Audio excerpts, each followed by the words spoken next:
Kitty, kitty, kitty.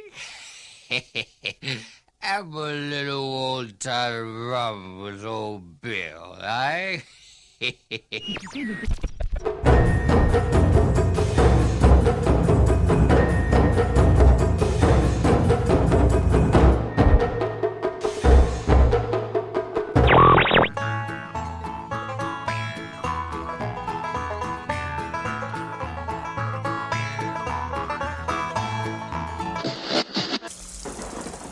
And they rain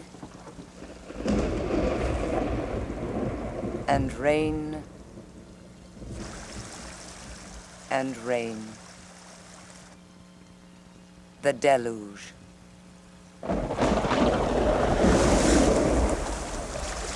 WDW Radio, your information station. Hello, everybody, and welcome to the WDW Radio Show, your Walt Disney World information station. I am your host, Lou Mongello, and this is show number 216 for the week of April 3rd, 2011. There are countless opportunities in Walt Disney World to explore and appreciate attractions, details, and other experiences in many new ways. Sometimes, it just takes looking at something with a different perspective. And this week, we hope to help you do just that as we examine the top 10 water features in Walt Disney World. Often beautiful, kinetic, and sometimes overlooked, they are yet another layer of entertainment and story to be enjoyed throughout the resort. I'll announce dates and details about upcoming Meets of the Month in Walt Disney World, including something special we're going to do to make a difference, as well as details about the all-new WDW Radio Disney Book Club. I'll then play more of your voicemails at the end of the show, so sit back, relax, and enjoy this week's episode of the WDW Radio Show.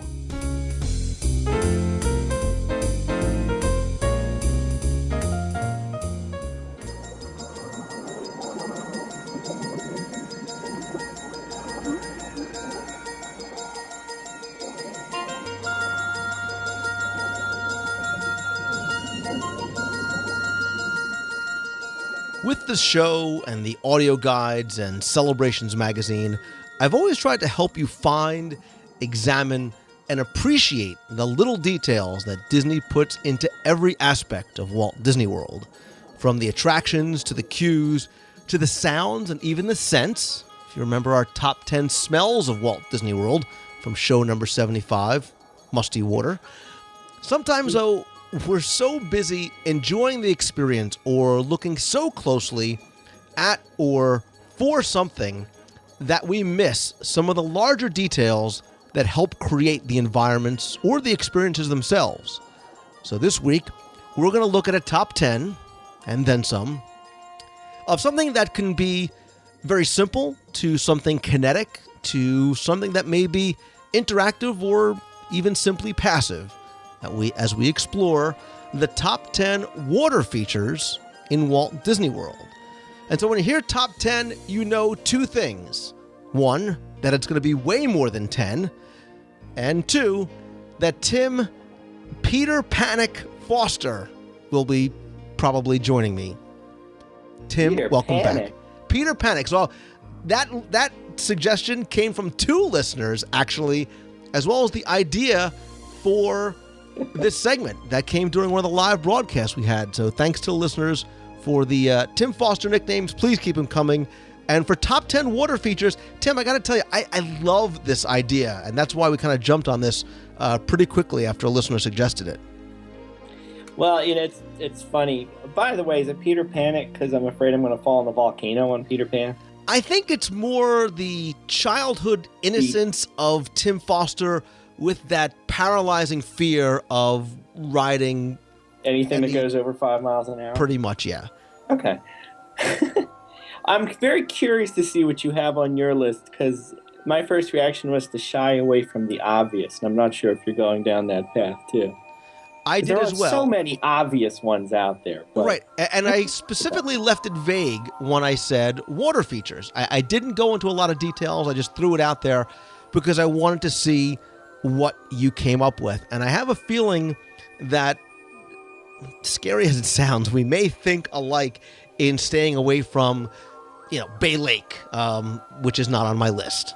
Right. I did cheat and combined a lot of them, which is my answer to your 57 honorable mention. Right. I did cheat, which is what I always do, which by having more than 5. You have 5, I have 5. Well, I have ones in reserve for when you steal mine. Exactly, because I'm sure there's going to be overlap.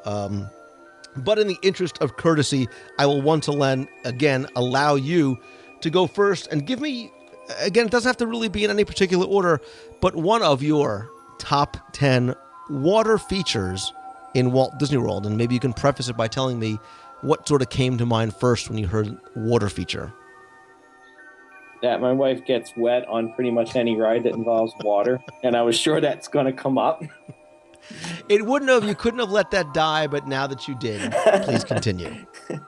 The other one, I will say, when I order mine, they're never in order. I've realized, from best to worst, if you will. They always seem to be in order of, I get the ones out of the way, which I think may be on your list, so you don't steal mine. Okay. So I'm starting with, and this is one of my cheating combination ones, is the all of the water to be found at the Imagination Pavilion. I know how much water there is to find. First, we start, of course, with the upside down waterfall, which is named kind of funny. I'm not so sure. Well, upside down makes sense, of course. Straight up in the air is the way I'd like to put it. And of course, leading over to the ponds with the, how did somebody put this to me? The worms of water that shoot through the air, which I've never heard it quite described like that. The jumping which always fountains fascinate me. And Lou, confess, you're the one of the, I always see little kids standing up there trying to get their hands wet, trying to get their heads wet.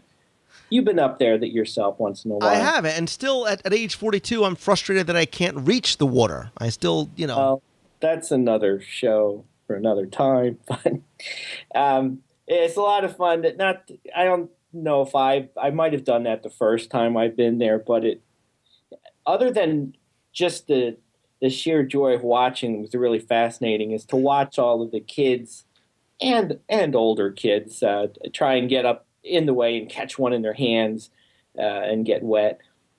The other thing in the Imagination Pavilion, which I think it's overlooked a lot, and I hope it's still there, I'm going to feel real dumb, is the other fountain that's up even beyond the leaping fountains, as we call them. I don't even know how to describe it. It's the same, looks the same, but the water pops up in the air. That's the best I can come up with as a description for it.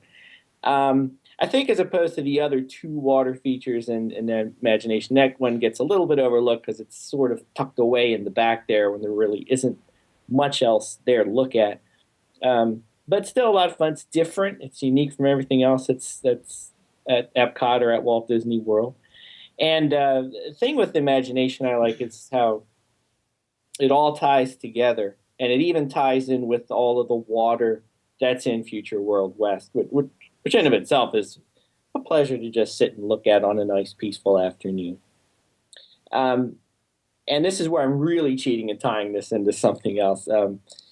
Having the Imagination tie into the water in Future World West, leading all the way down to the seas with Nemo and friends, which I'm combining these. That's another one of my favorite water features, is the Mine fountain out in front.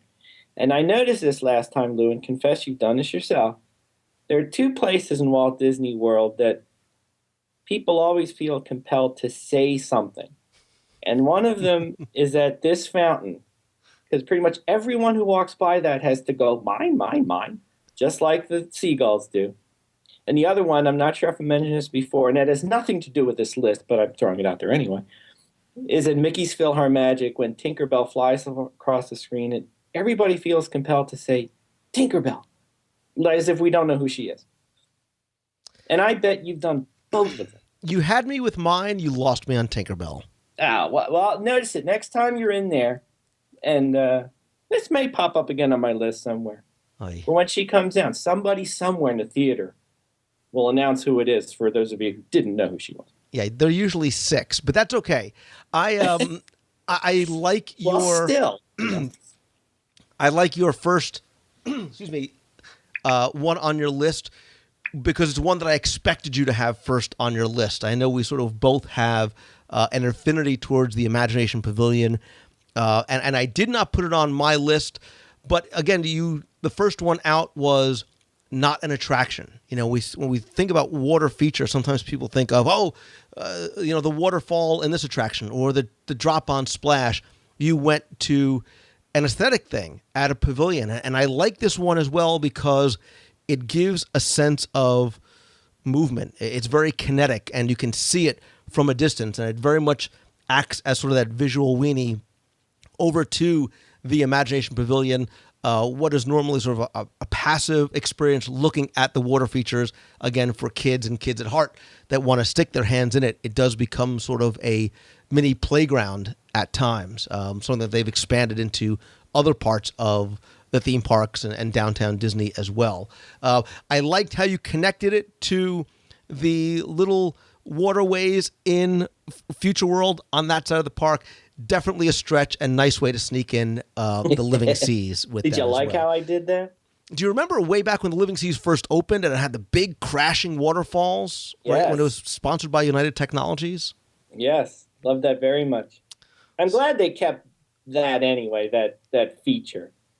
You know, they changed it and redressed it a little bit, but I always loved that. I'm glad it's still there. I agree. And I will tell you that one of my favorite things to do and places to sort of sit quietly with my pretzel and or box of popcorn is there's sort of that little covered shaded area right in front of the Imagination Pavilion on the walkway towards Innoventions.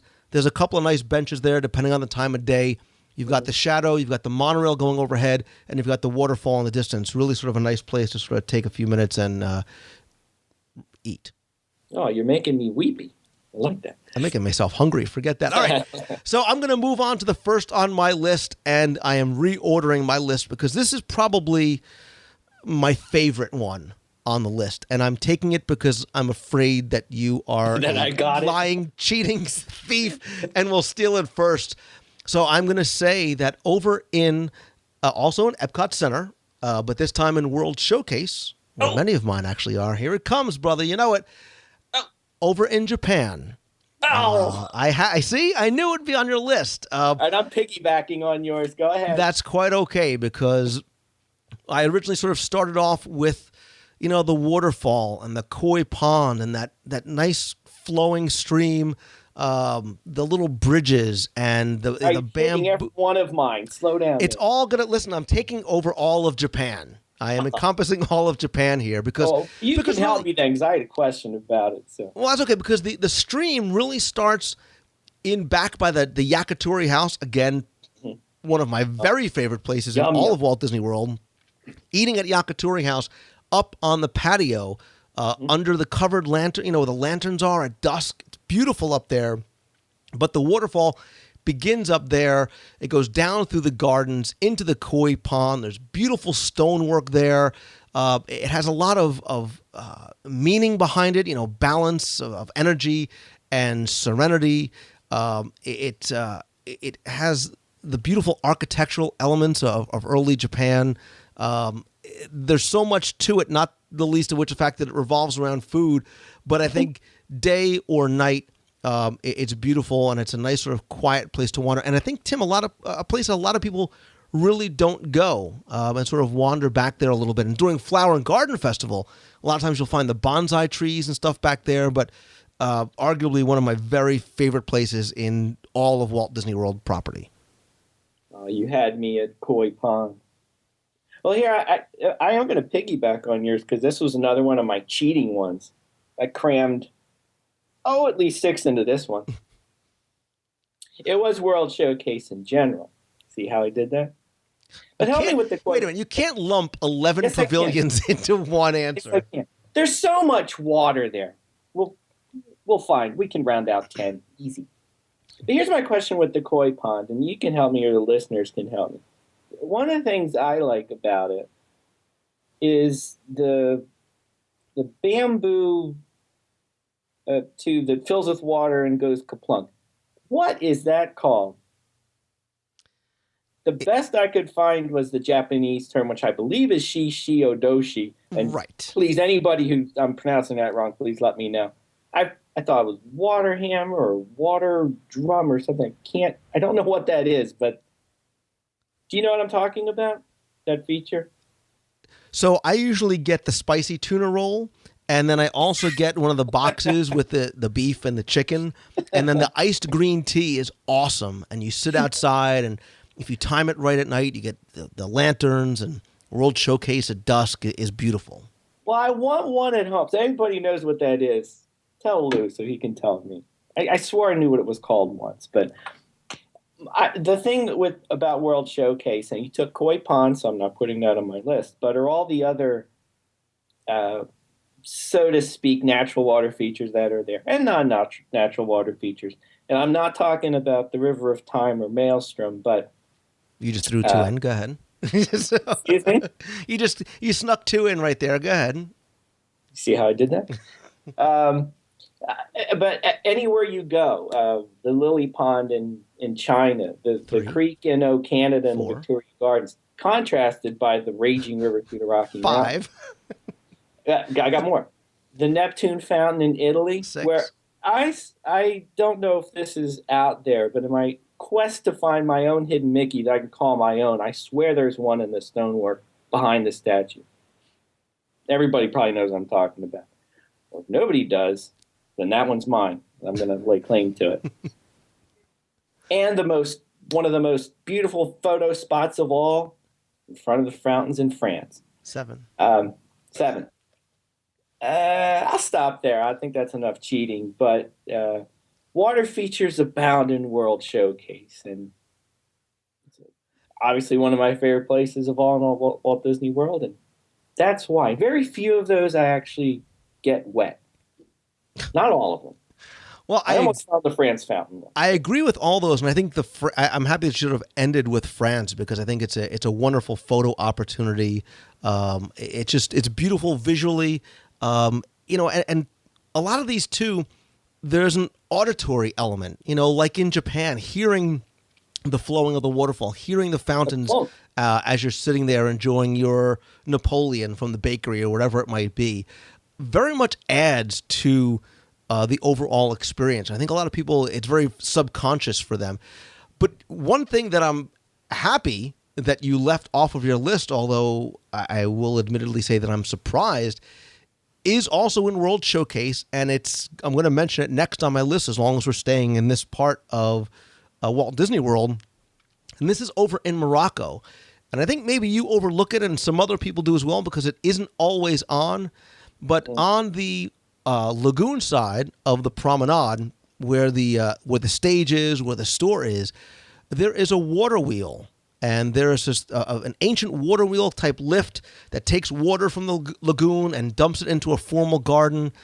It's very, very relaxing. There's beautiful, very colorful beds of flowers. The sound again of that water splashing through the troughs is a lot of that experience for me, as long as Mo Rockin is not drowning out that sound. But it very much is that Moroccan-style desert garden. And again, there's that real working water wheel that I think a lot of people miss or maybe don't appreciate unless they just happen to maybe be sitting there. But I think it's a beautiful element. I think it's significant because of what it represents in the sort of Moroccan culture and something that you would find there. And again, one of those overlooked details for a lot of people. So the water wheel in Morocco is 2 on my list. Beautiful. I think I did overlook that because I'm usually captivated by your belly dancing. But no, what you're really captivated by is you got to get the iced Moroccan mint tea from the kiosk across the way. Baklava. You sit there. Oh, what a baklava. Nice. Tangerine Cafe, one of my favorite counter service places, one of the best values on property. Different topic for a different segment. But get your iced Moroccan mint tea. Don't put any sugar in it. Straight up on the rocks. It's not alcoholic. And sit there and just enjoy the Moroccan water wheel. It's a good day. And it's a good day in Epcot Center. We're so veering onto another list here. You know, you reminded me of one I didn't even have on my list. So my conundrum is this. Do I go to the one I just thought of? Do I cheat and sneak it into one that isn't even close? You know, we're way beyond 10 on the list already. All right, well, I'm going to 2A then. You reminded me of this one. The water wheel at the Swiss Family Treehouse. Don't. Oh. You forgot about that one too, didn't you? No. Or you had that on your list. Keep going. Did you have that on your list? That's quite all right. Keep going. No, I'll take it back. Listen, I have everything on my list. I'll take it back off. No, that's okay. Go with it because I have plenty of backup. Well, so do I. Now I got to scratch one of mine. You know what? It was on your list. You probably thought. Well, that's okay. I just thought of it, so I have really nothing to say about it other than, boy, that's really cool. So. Well, I think we could sort of just mention it in the fact that it is one of those water elements that is not an integral part of an attraction, or like in Morocco, not necessarily a vital part of the environment or landscape. So a lot of times those are overlooked by people. Either they think that they are just props and not really working, but obviously Disney goes through a lot to make them very accurate and working as well, like Morocco. Right, it's very cool in the fact too that it's not just the water wheel that, you know, it connects up into the upper reaches of the tree, and if you took a moment and actually looked at it and followed it, it's really fascinating how it works. So I'm seeing that didn't really count for my next one. Is that right, Judge? Yeah, that did not count. You're technically still on number 2A or whatever it is. Where was I going next? I'm going out of the parks. Wow. And I hope I'm not ending up someplace you are. I'm heading over to the Wilderness Lodge. Oh. Did you have that one? I have it on my list near the end because I knew, I prayed that you were going to mention Silver Springs. No, yeah, I'm taking this one. Silver Spring. Now, Epcot's my favorite place to stay, it being my favorite part, but Wilderness Lodge is sure a close second. And one of the things that makes it such a wonderful resort is the theming. It's probably one of the most beautifully themed resorts on property. And the water features tie it all together, and it's amazing how it ties together, from the bubbling spring in the lobby to the streams leading to the pool, which my daughter participated in the rubber duck race, and I believe she won, so yay, daughter. Leading to the pool itself, of course, and then to the geyser. It's amazing how it's all integrated together. And even if you will, leading all the way out to Bay Lake, if you want to connect all the dots up. But it's just fascinating, no matter which part you're looking at, whether it is the pool or whether it's what you're wandering among the streams as you make your way through the pathways, or watching the geyser, looking for all the hidden Mickeys in the pond there. An amazing feat of design and Imagineering, and to pull that all together. And the backstory of it is incredible. And I shamelessly plug the latest issue of Celebrations, where Jim Cork had a wonderful piece on the Wilderness Lodge and the backstory, and not just the imagination that went into building it, but of the story that is behind it and the legend. It's a really fascinating story to read. But in beyond that, just a lot of fun to look at and listen to and follow and just enjoy. I could not agree more. Like you, Wilderness Lodge is one of my favorite places to stay. I think it's arguably one of the very best themed of the resorts. Certainly gives you that sense of escape from being in Central Florida. You certainly get the sense that you are in the Pacific Northwest. I love the Silver Creek Springs pool, how it just looks so very natural, as it just over the years, it just sort of water eroded the rocks away, and the waterfall and the slide and everything else like that. Oh, the slide. How could I forget? Yeah, I mean, it just seems like it's supposed to be there. And then when you do end up, again, love being on the shores of Bay Lake, and then you've got, Fire Rock Geyser off in the distance. It's a wonderful experience. You've got the beach there. You've got the watercraft. I could not agree more about Wilderness Lodge. So, sorry I stole that one. That's quite all right. I'm hopefully going to steal some of yours.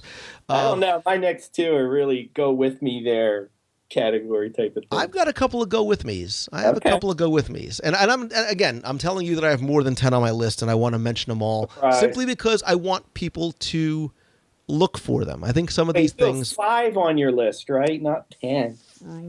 Yeah, somewhere around there. Trying to decide between the next two, and I'm going to go with this first one in the Magic Kingdom. And timing being everything, it is something that's probably going to go away. And I think it's, again, something that a lot of guests, Tim, probably walk right by multiple times during the day, yet never really stop to look or listen unless they have a stroller. Because over in Fantasyland, by the Skyway Tower building, is a beautiful, serene little grotto right there. If you look at the Skyway to Tomorrowland building that looks like that Swiss chalet, right now it's used for stroller parking. In the holiday time, it's used for some meet and greets. But off to the side, as you head towards the walkway towards Liberty Square, there is a quiet little grotto there, carved out of rock, a small little waterfall and creek over there. It's another one of those places that is kind of out of the way. Sometimes I like just to sit on the rocks and watch people go by. There are plans, at least as far as we know at this point, for the Skyway building to go away. That area is going to change landscape a little bit with restrooms being put there, as the restrooms from across the way by Peter Pan going to be taken out and extending the Peter Pan queue. So this is one that it's very small. It's very subtle. It's not necessarily a photo op unless you're going to miss the Skyway Tower, but it's one that I have, especially in doing the audio guides over the past couple of months and years, have passed by over and over and over again, and really started to kind of notice for the first time. So I mentioned on the list in hopes of asking people to do the same. Oh, that's beautiful. I'm guilty of overlooking that, and I just sat there last time I was there.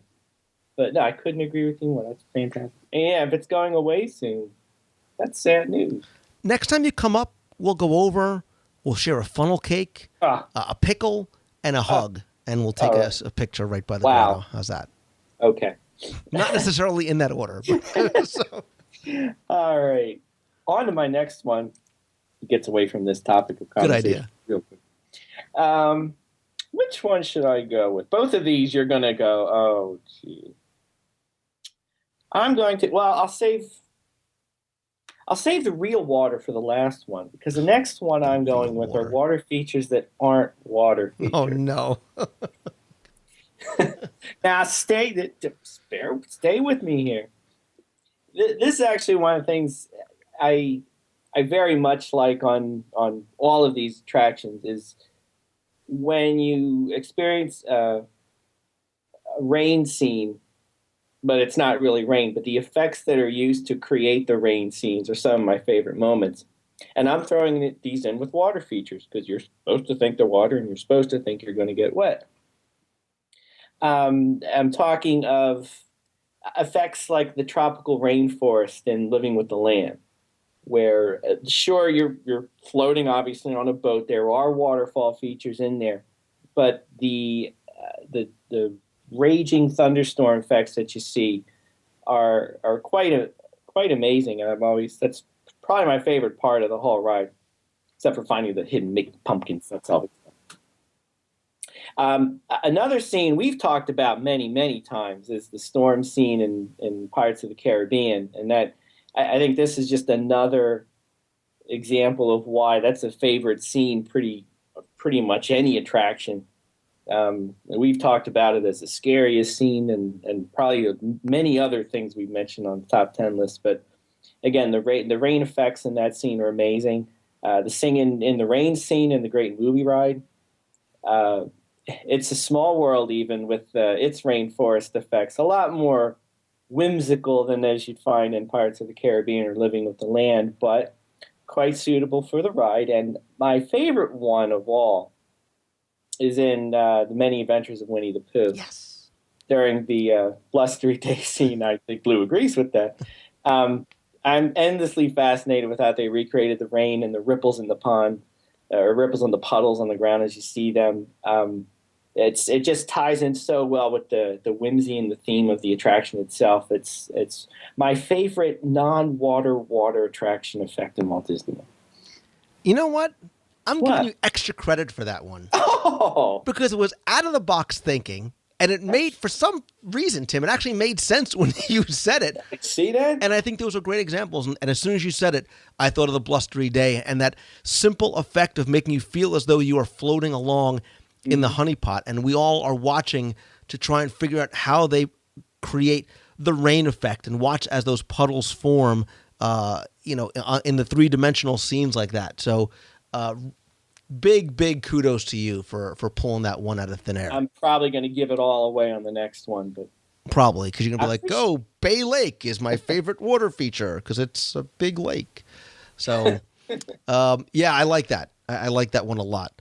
Wow, how do I top that? How do I top the non-water water features? Because, again, a lot of the ones that I'm mentioning and that I have on my list are very, very subtle.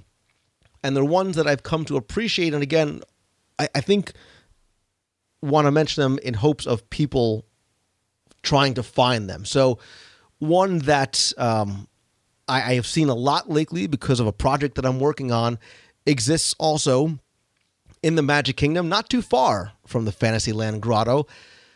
This is very, very small. It's very out of the way. I think a lot of people, unless you look for it, don't look for it, nor maybe understand the story and significance of what it is. But as you go from Liberty Square and make your way into Frontierland, you cross over a small, what appears to be wooden walkway. That actually represents the crossing of you going across the Mississippi River and sort of that passage of time and space as you head west towards the Diamond Horseshoe in St. Louis. But as you do, as you begin to cross over there, if you look to your left, if you're coming from Liberty Square, there's the breezeway to Adventureland. There's sort of a guardhouse there, which right now is the getaway building for the Disney Vacation Club. But right before that, if you look on the ground, you'll see that what you're walking over is, in fact, a bridge. And there's a very, very small waterfall that you can find there. And that waterfall is significant because that represents the Mississippi River that you're crossing over, and that actually dumps out into the rivers of America. So it ties the Liberty Square land and story very much into the Frontierland story and Americans' journey westward through time and geographically across the country. So the little waterfall that represents the Mississippi is the next one on my list. Was that should that have been a go with me here, people? that was outstanding. I just thought that was a waterfall. Oh, there, see, you learn something new every day. That's really cool. See, that's just another example how everything ties together. See that? And everything that you see and experience is about story. That's right. Well, I think my unofficial count, this is the last one. Even though, honorable mentions are soon to follow here. These are a collection of, how do I say this? These are near misses, water features that are near misses. And in the sense that when you're on these attractions, there are water features coming up, and for the uninitiated or the novice rider, you may think you're about to get wet. But the beauty is you don't get wet. Even today, sometimes I'm still not quite sure they haven't tweaked it a little bit, and I'm going to get wet anyway. And I'm talking about things like on Splash Mountain. Now, we're not talking the final plunge where you do get wet, in the very beginning where we've learned you do get wet. But down in the Laughing Place, with the turtles bouncing up and down on their fountains, and the jets of water that shoot over your head, which look for all the world like you're going to get wet, but it's timed out such that you don't. But it's a very fun and whimsical section of the ride, which is, since it's about to get dark and very wet soon, it's a pleasant a pleasant retreat from what's going on around you anyway. But that's one near miss. Another one would be on Pirates of the Caribbean after you come down the waterfall. And as the cannonballs are firing off around you, splashes are happening all around your boat, and they don't quite get you. Everyone knows I'm going to say this, unless you're my wife, in which case you're going to get splashed anyway. And now my wife did also remind me of the elephants on the Jungle Cruise, where, hold on, they're about to squirt. Oh, no, they're not. They're putting their trunks away. It's very nice. So those are the ones I remember. I'm sure there's many more I'm forgetting, but all those, also the backside of water on the Jungle Cruise, where, well, assuming you're sitting on the right side of the boat, you shouldn't get too wet, but all of those whimsical, fun water features that look for all the world like they're an interactive part of the ride that's actually going to get you wet and chilled and so forth, but don't. And that's a little ha-ha from the Imagineers as they put the ride together. So that ended up on my top spot, the near misses of water features. I like that a lot, and I'm sure if one of us did not mention the backside of water, we would have been publicly beaten. Well, I'm making a list of all the very obvious ones that we're not making, but yeah, because there's a lot. And look, remember, everything that we've mentioned so far really is not about water-based attractions or water-based experiences. There's no Cali River Rapids on the list. There's no waterfall in Pine. There's no. I mean, how do we not have Splash Mountain? Some people would say on the list, or even inside Splash Mountain. You have sort of the, where the critters are down there, and there's all the little jumping water and the fountains and things like that. So many attractions either are based on water or have water as an integral element of it, but yet we're looking at things that very much are not the case. Which means I can't wait to hear what your top one is. So, I'm looking at my list because, again, I did have a bunch of extra ones. And as I mentioned, Cali River Rapids, I started thinking more about Disney's Animal Kingdom. And we think about water, we think about, the natural aspect of it and nature. And I've been talking about some of these other waterfalls, but I think some of the most beautiful waterfalls are actually over in Disney's Animal Kingdom. They're on Discovery Island. There's a beautiful hidden waterfall on the sort of that secret hidden trail between Africa and Asia. If you kind of go in the back into the forest a little bit, there's a little walking trail there. Discovery River in and of itself and the waterfalls that flow into that. Again, Animal Kingdom, I've talked about at length on the show numerous times. It's not a half-day park. It's a park to be savored, to be explored, to be enjoyed, and to walk through slowly and appreciate little details like that. And I think, unfortunately, for so many guests that are there with limited time, maybe because limited budget, they only have a couple days in the park, it's a matter of getting from attraction to attraction, and they don't stop and smell the roses, look at the animals, or just enjoy the serenity of a waterfall with divine walking by. So, the waterfalls in Animal Kingdom and even Discovery River, which at one point was an attraction, and who knows, maybe someday we'll see it again, if they can bring back the Discovery River taxis in some sort of a different form or fashion. But I think Animal Kingdom is replete with wonderful little water features and waterfalls like that. Absolutely. That's right. I don't think that's really come up on our list so far yet. But now that we're veering into honorable mention, I'm going to get mine in first. Go ahead. Because you probably have 2 pages of this. I don't, because all the ones that I have are go with me here, people. Well, we might have to do this, do an honorable mention list, and then to forestall all the emails, here's the obvious ones we didn't mention, but that definitely are water features. But before we do that, my honorable mentions, and these are in no particular order. I think following on the near miss aspect of some water features are the definitely hit water features, and I'm talking the ha-ha ones in Adventureland with the camel at the magic carpets of Aladdin and the tiki statues. And I saw it the last time I was there. I still can't get over every time someone gets caught when you're walking by magic carpets of Aladdin heading off to get your Dole Whip and you hear a yip from behind you, and sure enough, somebody got it from the camel.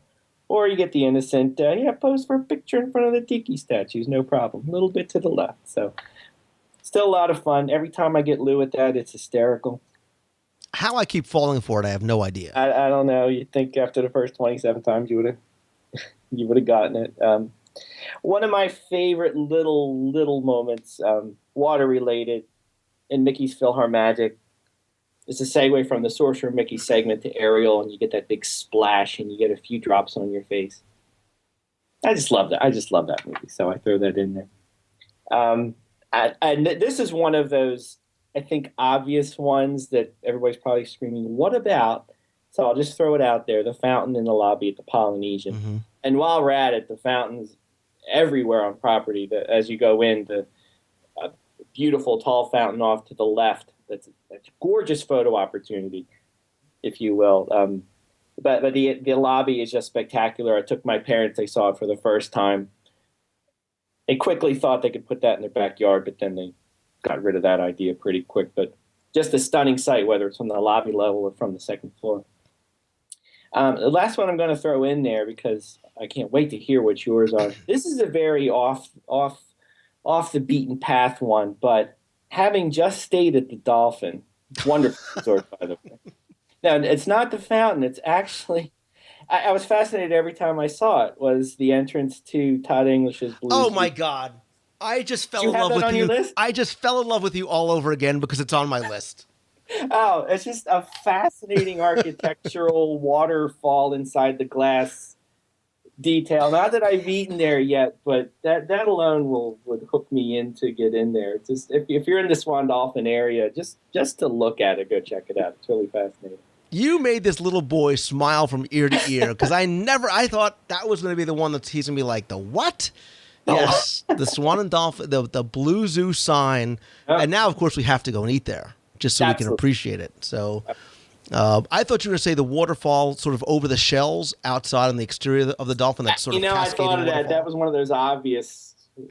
But yeah, they're it's to me akin to the fountain in Future World at Epcot, and in the sense that if you stand on the right side, you're going to get wet because I got pretty much soaked last time I was there because the wind was blowing just right. And yeah, but it's a beautiful, beautiful fountain. And Tim, look, we would be remiss if we did certainly not mention some of the obvious things like the pools. Stormalong Bay was on my list because it is a water park at a resort. It's 3 acres in size. There's the lazy river and the kiddie pool and the hot tub and so things like that, and the Polynesian and Caribbean Beach and even over at Animal Kingdom Lodge and Wilderness Lodge, the pool areas themselves have and are incredible water features, and certainly there's many things to do in and around other water features, like, I was kidding around about Bay Lake and Crescent Lake, and you can take water rides and go parasailing. And remember the old days we used to go swimming and like water skiing? Swimming? Yeah, you used to be able to swim. You used to be able to surf in the Seven Seas Lagoon. I did have the Great Ceremonial House on my list, but I think the thing that a lot of people have already probably started emailing me about, scathing emails saying, my God, man, how can you not mention the water features in Fantasmic? Yeah, I was pretty sure that was going to be on your list. It is such an integral part of the show. If you can think back, excuse me, to the first time you saw it and you saw those projections on those water screens, the technology was so very new.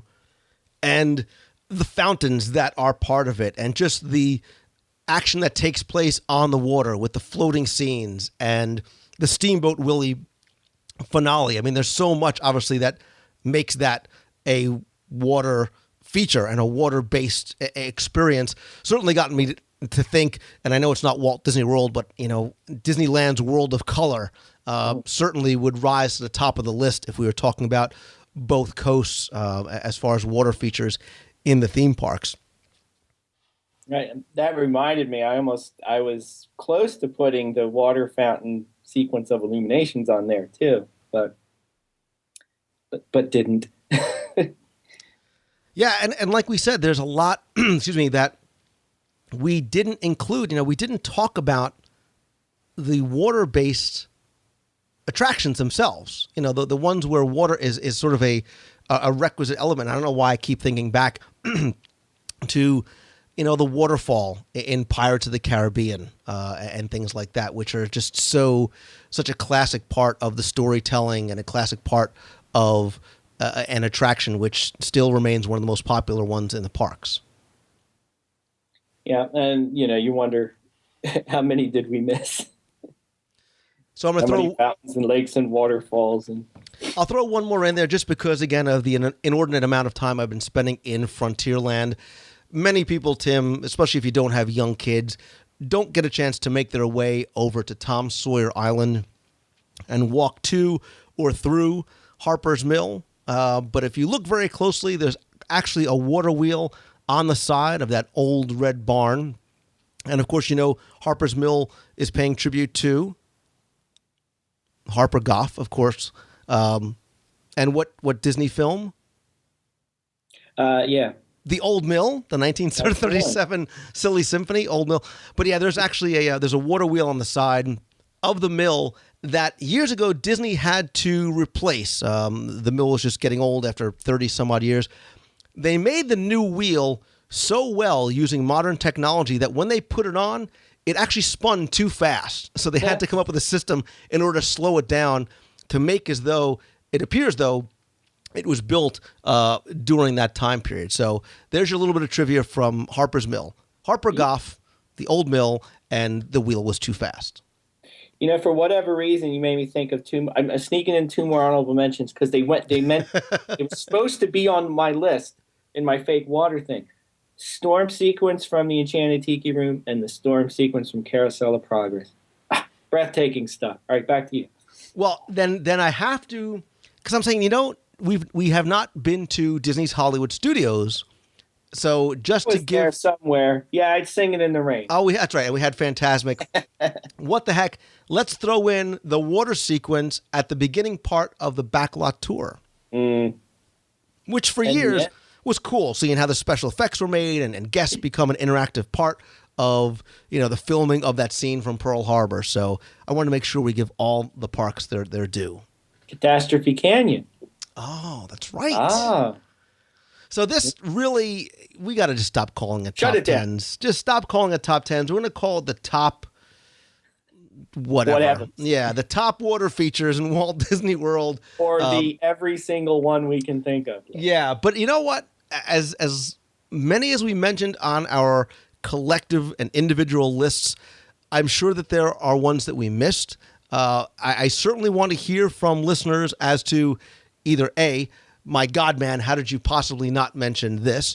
Or what your favorite is. What is your favorite water feature? Or when you heard what this top 10 was going to be, what was the first thing that came to your mind? Is that the same as your favorite? If not, what is one of your favorites? Whether it's a part of an attraction, someplace you like to go, someplace you like to relax to watch or listen to the water, whatever it might be, or something completely out of the box, something maybe we didn't think of, Tim, like your water that's not really water, number one, which I still give you a big credit for. I like that addition to your list. I get to come back. You get to come back. Back. Again, please visit WDWradio.com. Click on this week's podcast. Go to the show notes.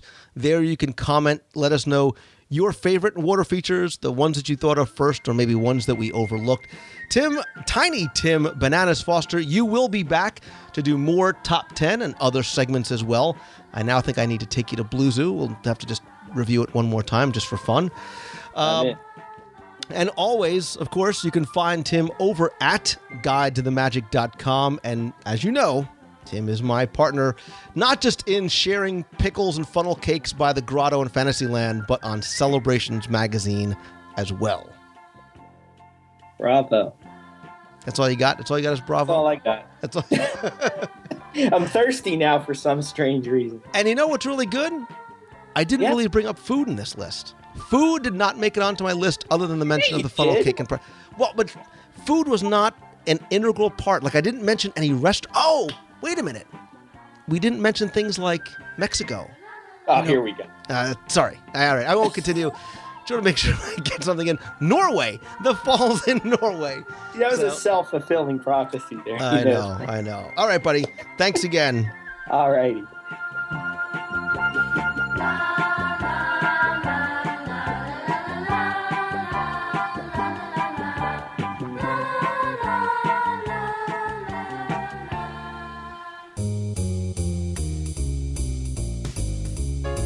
That's going to do it for this week's show. Thanks so much for taking the time and tuning in this and every week.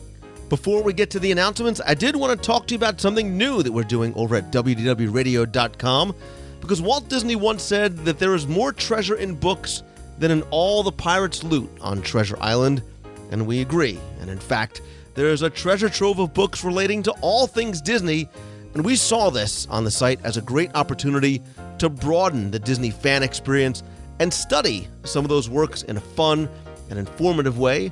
So we are happy to announce the formation of the WDW Radio Disney Book Club. Now, in the club, we are going to select a book that we suggest that club members read. You can pick and choose which ones you'd like to participate in. Every week or so, we're going to post questions in the blog, on the WDW Radio forums, and on our Facebook page, and of course on the show, about the book questions for that week. When the book is finished, we're going to devote a live show probably to discussing the book, maybe answering some questions, and if and when possible, maybe even have some of the authors join us for the show, answer questions of yours as well. Of course, anyone and everyone is welcome to join. There's no membership fees, no requirements, etc. Again, you pick and choose the books that you'd like to read and how much or as little as you would like to participate in. There's also going to be some opportunities for some prizes, some guest participation, so be sure and stay tuned. And as always, we love your feedback and your thoughts so we can make this a valuable and fun experience that really enriches our collective appreciation and affection for all things Disney. So, without further ado, we want to announce that our first book in the WDW Radio Disney Book Club selection is Kingdom Keepers 4 Power Play. That's the latest in the very popular series of books by author Ridley Pearson. The book actually just came out on April 5th. Ridley Pearson actually was in Walt Disney World for a book signing that we live streamed on Monday afternoon. Also had a chance to interview Ridley. We'll have that interview on the show and site very, very soon. And in this week's show notes at WDWRadio.com, click on this week's episode. I'll put an affiliate link to where you can purchase the book directly from Amazon.com. And again, be sure and stay tuned to the WDW Radio blog, the forums, or Facebook, again, as we start posting some of the discussion questions. Really looking forward to great dynamic conversations about this and other books. Again, I'll put links directly into the show notes where you can find out more about the book club and again, purchase the book right from Amazon.com. And of course, speaking about being interactive, you know I like the show to be interactive as well. Be sure and email me if you have any questions to be answered on the show at lou@wdwradio.com. You can also call the voicemail toll-free at 888-703-2171. Be on the air, call in from the parks with a question, a comment, anything you like. Be sure and visit the website over at WDWRadio.com. You can be part of the WDW Radio family and community by talking with other fans in a fun, family-friendly, safe environment and on our discussion forums. You can connect with me over on twitter.com/Lou Mongello or join the WDW Radio friend page at facebook.com/WDW Radio. Also check out the blog posts, photo galleries, new videos. I promise more videos are coming very, very soon and lots more. Don't forget that in addition to the weekly podcast, you can join me every Wednesday night at 7:30 p.m. Eastern at WDWNewscast.com for a live interactive news show covering Walt Disney World, where you can be part of the broadcast and the discussion and talk about the news with me and other Disney fans real time in the chat room. If you can't make the show live, you can catch the show on YouTube. Keep the conversation going there at youtube.com/WDW Radio. You can also watch it on WDWRadio.com or catch the audio-only portion in the regular WDW Radio iTunes feed. So go to iTunes, search for WDW Radio, and subscribe there to the show. Also wanted to let you know about some upcoming dates for the Meet of the Month in Walt Disney World. If you've never been before, we have casual gatherings of WDW Radio friends and listeners in Walt Disney World every month. There's no need to RSVP, no need to join anything. Anyone and everyone is welcome to come by and just hang out for a couple of hours, sometimes in the parks, sometimes around the resorts, for those people that maybe don't have park tickets. I wanted to let you know about some upcoming dates for the next few months. April 30th will be April's Meet of the Month. I know I'm cutting it close, the very last day of April. That will be in the Magic Kingdom. Stay tuned for the exact location via Twitter, Facebook, and on the show. May's Meet of the Month will most likely be May 21st over at Disney's Hollywood Studios. If all goes as planned, Star Tours 2 is going to open on Friday, May 20th at the studios. So we'll have a Star Tours themed meetup and celebration. Of course, I'm sure we'll try and get a group ride in as well. For June, I have something a little special planned, and tentatively, the date is going to be June 11th. And I'll explain to you why I chose that date. But first, the meets themselves are not just about meeting each other, but sometimes about helping others as well. And the Dream Team Project is something that we started years ago to help those children with serious illnesses get to Walt Disney World. With the help of Make-A-Wish and working with Make-A-Wish, we've raised more than $90,000. We've sponsored Wishes for Children, had some wonderful experiences, but there are others that are in need of our help as well. And June 11th is exactly 3 months to the day of the earthquake and tsunami, a tragedy in Japan that is still ongoing. And it is not near to Walt Disney World. It's not related to Walt Disney World. It's on the other side of the world. But I wanted to do something and tie in with the Meet of the Month to try and help. So June's meet is going to be in Japan for Japan. We're going to hold it at the Japan Pavilion in World Showcase. I want to do fundraising for this cause before and after the Meet of the Month to aid with the enormous relief efforts that are going to be required to help Japan start to recover and rebuild. So many people have left homeless. The disaster is still going on, and I'm hoping that we can bring together the Disney community to help bring aid to those that, again, need some of that Disney magic that we actually talk about. Please stay tuned to Twitter and Facebook and the show and the site for more information. I'll also be posting the fundraising page very, very soon. And again, hopefully you can join us in Japan for Japan in June. Meets of the Month after that, July. Not so sure about when that's going to be, but we've got some exciting things coming up in August. We've got the D23 Expo. We will be out there once again, and lots more coming up later on in the year as well. I, of course, want to thank, as always, my partners and sponsors, including MEI and Mousefan Travel. They are my official and recommended travel provider for all your vacation planning needs.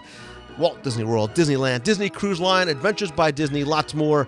And you get not only the best possible discounts, but the incredible level of personal service that is the hallmark of Mousefan Travel.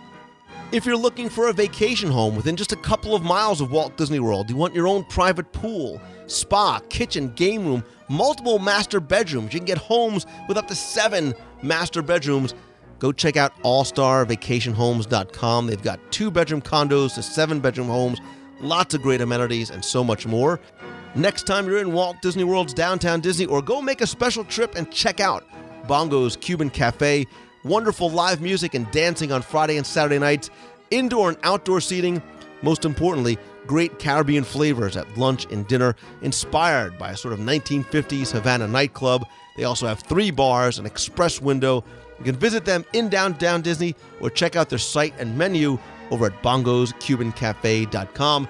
And finally, if you want to stay in the heart of Walt Disney World, one of my favorite places to stay, really because of the heavenly beds and even more heavenly food at the 17 world-class restaurants, is the Walt Disney World Swan and Dolphin, located right in between Epcot Center and Disney's Hollywood Studios. They've got great guest rooms, restaurants, lounges, Mandara Spa, lots of other special benefits as well. Be sure and check them out over at swananddolphin.com. As always, my friends, there's lots more coming, I promise you. I am working feverishly to finish and announce a couple of projects. Don't forget to go and visit the shop over at WDWRadio.com. There you can purchase signed copies of my Walt Disney World trivia books, the audio guides to Walt Disney World on CD or download. You can also visit cafepress.com/WDW Radio if you want to get some WDW Radio shirts and hats and logo gear that you can wear to the parks and show you are part of the WDW Radio family. As always, my friends, if you like the show, all I ask is that you please help spread the word. Let others know about the show. Tweet out that you're listening to it. Share the link over on Facebook. And please come by, review the show and the free WDW Radio iPhone app over in iTunes. And as always, my friends, and you are my friends, whether we've met in person or not, I want to thank you again for taking the time and tuning in. So until next time, I hope that you become inspired to start to pursue your passion and follow your dreams. And once you do, always keep moving forward. Thanks again for listening. Hope you guys have a great week this week. See ya. Hi, Lou. This is Jen Tremley calling from Bristol, Connecticut. I just listened to your show with Jeffrey Epstein's Disney Geek from D23, and I have to say I thoroughly enjoyed it. I always enjoy your show weekly. I think you have a wide variety of topics on and touch pretty much every aspect of the world, so to speak, and I thoroughly enjoy listening throughout my workday. And I just want to say, as a D23 member, I do enjoy listening to and watching Jeffrey Epstein's Disney Geek blog weekly when I get my D23 newsletter, and I think it was great for you to incorporate a piece of the D23 aspect into your show. And I just want to say, keep up the great work. I love your trivia books. I enjoy listening to your show weekly. I enjoy your audio guides. I can't wait to have you put out more for the other parks. And as a Disney nut myself, I am a self-professed mouse junkie, and I absolutely enjoy all aspects of Disney, especially Disney World. And I just can't wait to hopefully someday meet you and be able to be involved in one of your meet and greet events or something like that. Again, I think what you do is great, and keep up the good work. And I look forward to listening to many more shows about my favorite place in the world, Walt Disney. So thank you so much for your help. Hey, Lou. Ronnie B. here in Birmingham, Alabama. Longtime Disney fan. Really appreciate your podcast.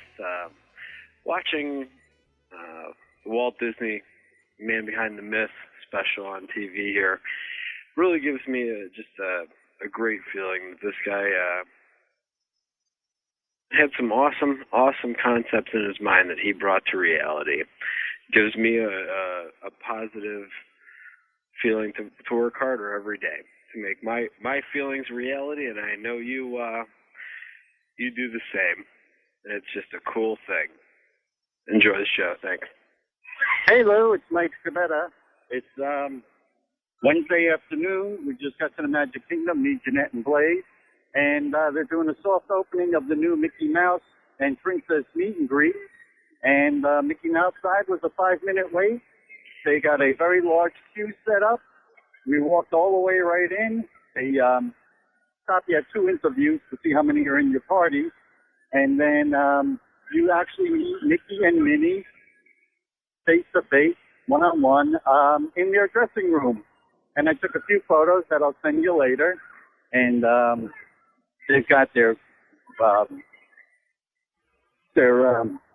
drawers open, and you can see their clothes hanging up, and Mickey and Minnie spent some time with you, and there's a photo pass photographer in there taking tons of pictures for you. And on the Princess side, it was a posted 40-minute wait, and like I said, Mickey and Minnie was just 5. Take care, guys. Bye.